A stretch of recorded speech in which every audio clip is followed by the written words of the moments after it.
हम जीवन में शांति चाहते हैं और जीवन को सुखी बनाने के लिए कुछ न कुछ प्रयास भी करते रहते हैं। सुख और शांति तो हमारे शरीर की आंतरिक घटना है, जबकि इसको पाने के लिए हम शरीर के बाहर इस बाहरी तत्वों पर निर्भर होते हैं।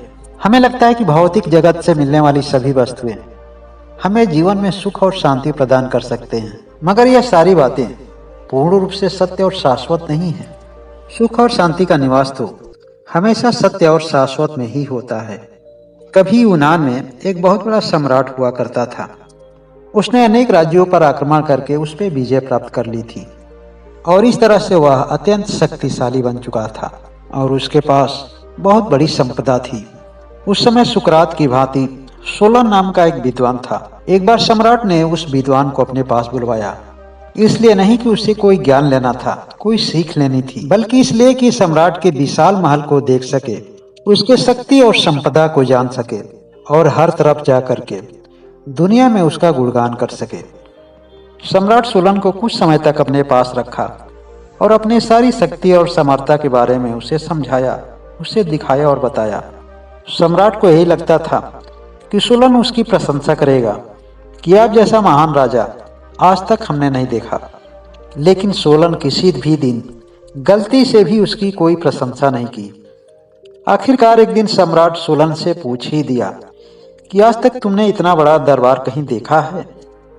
कैसी लगी मेरी सत्ता और संपत्ति? तुम तो एक बहुत बड़े विद्वान हो, हर जगह जाते हो। सम्राट की बात सुनते ही सोलन उदास और निराश हो गया। जिस समय सोलन राज दरबार में पहुंचा था, उस समय उसके चेहरे पर बहुत ही खुशी थी, लेकिन जब राजा की मानसिकता जानने लगा, वैसे धीरे धीरे वह दुखित होने लगा और अंततः सम्राट की आखिरी बात सुनकर वह इतना दुखित हो चुका था जैसे मानो राज दरबार में किसी का मातम हुआ। सम्राट ने सोलन से कहा कि सोलन कुछ तो बोलो, तुम तो एक बहुत बड़े विद्वान हो। सोलन ने कहा कि महाराज मुझे चुप ही रहने दीजिए, मुझसे अगर न बुलाएं तो ज़्यादा अच्छा होगा। सम्राट ने कहा कि तुम्हें यहाँ बुलाने का मेरा एक ही मकसद था कि तुम मेरे सुख और शांति को देख सको। मेरे जैसे खुशहाल और सुखी व्यक्ति तुमने आज तक नहीं देखा होगा। तुम इस पूरी दुनिया में घूमते रहते हो, तुम तो एक बहुत बड़े विद्वान हो। तुम्हें मेरी हैसियत के बारे में जानकर बहुत ही खुशी होगी। तुम मेरी प्रशंसा करोगे और तुम जहाँ भी जाओगे वहाँ भी मेरी प्रशंसा करोगे। उस विद्वान ने सम्राट से कहा कि महाराज, यह सभी चीजें शाश्वत नहीं है, यह सब क्षण भंगुर हैं और जो नश्वर हैं किसी को सुख कैसे दे सकती हैं। सुख और शांति तो हमेशा सत्य और शाश्वत में ही निवास करती है। महाराज, मुझे तो लगता है कि आप बहुत बड़े भ्रम में हैं। सोलन की बात सुनते ही सम्राट ने अत्यंत क्रोधित हुआ और सोलन को मौत की सजा सुनाई गई। सोलन को मौत देने के लिए खंभे पर लटकाया गया।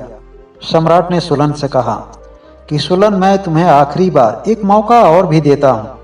तुम मेरी प्रशंसा कर दो, मेरे राज्य की प्रशंसा कर दो, तुम्हें अपने मौत से मुक्ति मिल जाएगी। सोलन सम्राट की बात सुनते ही मुस्कुराया और कहा, महाराज, मैं मौत के डर से असत्य को सत्य नहीं मान सकता हूँ। मृत्यु तो एक दिन आनी ही है, यह जीवन का सबसे बड़ा सत्य है।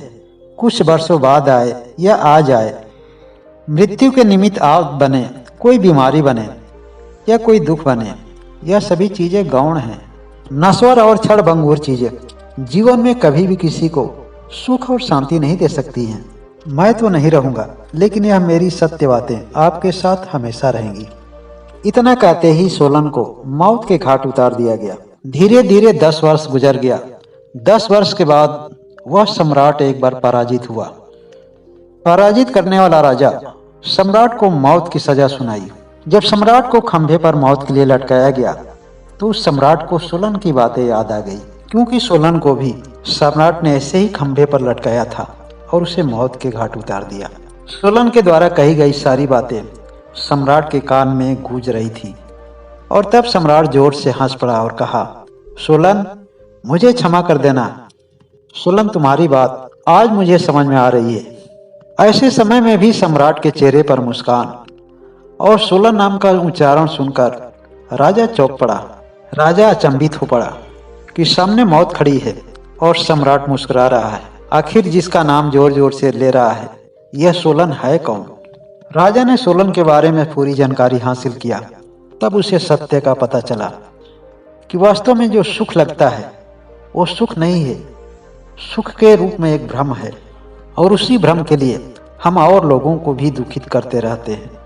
दोस्तों, इस कहानी का मूल सारांश यही है, सुख पाने के लिए किए जाने वाला अधिकतर प्रयास ही दुख का कारण बन जाते हैं।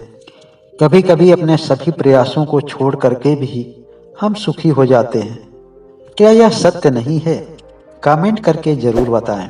और जो लोग अभी तक इस चैनल को सब्सक्राइब नहीं किए हैं, वह सब्सक्राइब करके बेल आइकन की घंटी को जरूर दबा लें।